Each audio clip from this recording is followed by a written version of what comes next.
सन 1857 पूरे हिंदुस्तान पर एक कंपनी का राज है, ब्रिटिश ईस्ट इंडिया कंपनी। दुनिया के इतिहास में सौदागिरी का सबसे बड़ा नमूना। कंपनी के अपने कानून हैं, कंपनी की अपनी गवर्नमेंट है और कंपनी की अपनी आर्मी है। दुनिया की 20% आबादी की किस्मत कंपनी की मुट्ठी में है। कंपनी के बहुत सारे धंधों में से सबसे बड़ा धंधा था अफीम की खेती। कंपनी जबरदस्ती हिंदुस्तानी किसानों से अफीम उगवाती थी और उसे कौड़ियों के दाम खरीदती थी और चीन के बाजारों में उसे महंगे दामों पर बेच देती थी। जब चीन के सम्राट ने इसका विरोध किया तो चीन के खिलाफ छेड़ दी गई जंग, और मरने और मारने के लिए तो हिंदुस्तानी सिपाही थे ही, और कंपनी इसे कहती थी व्यापार। नमस्कार साथियों, कैसे हो आप सब? आइए चलते हैं अपने टॉपिक्स पर। 1856 कलकत्ता में क्वार्टर मास्टर ने कैप्टन गार्डन को एक नई राइफल दिखाई जिसका इस्तेमाल कंपनी शुरू करने वाली थी। यह एक ऐसी राइफल थी जिसे चलाने से पहले इसको कारतूस को दांत से काटना पड़ता था, और अंग्रेजों ने देश फील्ड राइफल के स्थान पर इनफील्ड राइफल को लाया। अभी एक अफवाह फैली कि हिंदू सिपाहियों को दी जाने वाली राइफल की कारतूसों पर गाय की चर्बी तथा मुस्लिम सिपाहियों को दी जाने वाली राइफल की कारतूसों पर सूअर की चर्बी लगी हुई है, और अंग्रेजों द्वारा दिए जाने वाले आटे में गाय और सूअर की हड्डी का पाउडर मिला हुआ है। आइए जानते हैं आखिर इसकी इन्फॉर्मेशन देता कौन है। मंगल पांडे, जो 34वीं नेटिव इन्फेंट्री के जवान होते हैं, वो स्नान करके रास्ते से जा रहे होते हैं। अभी उन्हें रास्ते में एक खलासी मिलता है और वह खलासी उनसे पानी मांग लेता है, और मंगल पांडे उसे पानी देने से इनकार कर देते हैं और बोलते हैं, अगर मैं तुझे पानी पिला दिया तो मैं धर्म भ्रष्ट हो जाएगा, क्योंकि उस समय कास्टिज्म बहुत ज़्यादा था और वह खलासी एक छोटी से कास्ट से ही था। खलासी मंगल पांडे से बोलता है, जितने भी नखरे हैं ना, वो तुम्हारे हमारे ही सामने निकलते हैं। जब आप वहाँ ब्रिटिशर्स के सामने जब गाय और सूअर की चर्बी के लगे कारतूस काटते हो तब तुम्हारा धर्म भ्रष्ट नहीं होता है, और हमारे छूने से तुम्हारा धर्म भ्रष्ट हो जाता है। तब मंगल पांडे उस खलासी से कहते हैं, ये तुम झूठ बोल रहे हो। तब वह खलासी बोलता है, मैं सच बोल रहा हूँ। जो कारतूस आप यूज कर रहे हो उसमें गाय और सूअर की चर्बी लगी हुई है और कंपनी आपको धोखा दे रही है। अगर आपको यकीन नहीं होता है तो चलिए हमारे साथ, आपको दिखाते हैं कलकत्ता की उस फैक्ट्री में जहाँ इन कारतूसों पर गाय और सूअर की चर्बी इस्तेमाल हो रही है। और तभी मंगल पांडे उस खलासी के साथ जाते हैं और देखते हैं तो सच में इन कारतूसों पर इस्तेमाल हो रही थी।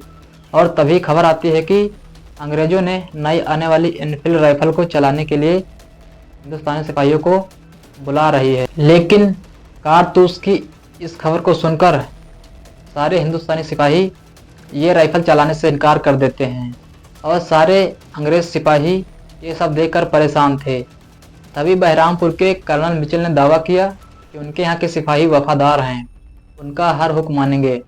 तभी ये फैसला हुआ कि बैरकपुर की एक टुकड़ी को 100 मील दूर बहरामपुर भेजा जाए, जहाँ के सिपाहियों की देखा देखी से ये सिपाही भी कारतूस चलाने पर मजबूर हो जाएंगे।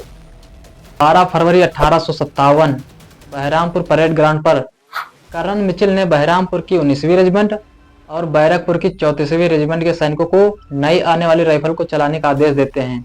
लेकिन बहरामपुर के सैनिकों ने कारतूस की इस खबर को सुनकर वो भी ये राइफल चलाने से इनकार कर देते हैं। बहरामपुर के कैंट से सभी सिपाहियों ने मिलकर सारे हथियार लूट लिए, और बहरामपुर के इस कांड की खबर सुनकर कंपनी के सारे वरिष्ठ अधिकारी भड़क उठे, और तब वो फैसला लेते हैं कि बागी सिपाहियों से निपटने के लिए रंगून से क्वीन विक्टोरिया की रेजिमेंट को फौरन पानी की जहाज से बुलाया जाए, और तब तक हिंदुस्तानी सिपाहियों को किसी तरह शांत रखा जाए।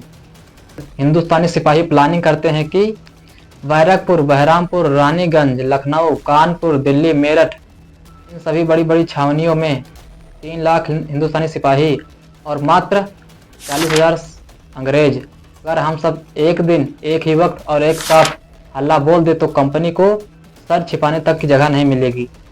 और डेट रखते हैं 31 मई को। इधर रंगून रेजिमेंट पहुंचने वाली थी 1 अप्रैल को। हेंसन ने तय किया कि रंगून रेजिमेंट के पहुंचते ही हिंदुस्तानी सिपाहियों के हथियार छीन लिए जाए और उनके बड़े बड़े सरदारों को फांसी पर चढ़ा दिया जाए। ताकि हिंदुस्तान को ऐसा सबक हासिल हो कि 100 साल तक कोई सिर न उठा सके। और हिंदुस्तानी सिपाही अंग्रेजों का ये राज जानते ही वो सतर्क हो जाते हैं और 31 मई वाली डेट चेंज कर देते हैं। वाकत खान जो बहरामपुर रेजिमेंट के एक जवान होते हैं, वो बोलते हैं कि हमें मार्च करने का ऑर्डर मिला है 21 तारीख को बहरामपुर से निकलकर 30 तारीख तक बैरकपुर पहुंचने का। और रंगून रेजिमेंट पहुंचेगी 1 अप्रैल को। तब भी हमारे पास अभी 2 दिन हैं और हम हमारी दोनों रेजिमेंट आपस में मिलकर छावनी को अपने कब्जे में कर लें और रंगून रेजिमेंट के पहुंचने से पहले ही हम कलकत्ता पर धावा बोलकर फोर्ट विलियम पर कब्जा कर लें। लेकिन अंग्रेज सिपाही हिंदुस्तानी सिपाहियों का ये राज जानते ही जनरल हर्षे ने रंगून रेजिमेंट को संदेशा भेजा कि वो किसी भी हालत में 30 अप्रैल से पहले बैरकपुर पहुंचे। और इधर अंग्रेजों ने बहरामपुर रेजिमेंट को रास्ते में रुकवा देते हैं ताकि वक़्त खान और उनके साथी सिपाही बैरकपुर ना पहुंच सके।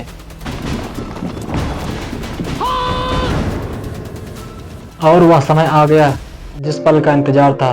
मंगल पांडे अकेले ही रंगून रेजिमेंट का सामना करते हैं। जब उन्हें लगता है कि वो अंग्रेजों के द्वारा फाइनली पकड़े जाने वाले हैं, तब वो अपनी बंदूक उठाते हैं और अपने सीने में गोली मार लेते हैं और किसी तरह अंग्रेज उन्हें बचा लेते हैं। 1857 को मंगल पांडे को फांसी दे दी जाती है और तब शुरू होती है खूनी क्रांति। आप लोगों को ये वीडियो अच्छी लगी है तो लाइक करिए, हमारे चैनल को सब्सक्राइब करिए और कमेंट करिए कि आपको ये वीडियो कैसी लगी। चलिए मिलते हैं, तब तक के लिए नेक्स्ट वीडियो में। Good luck.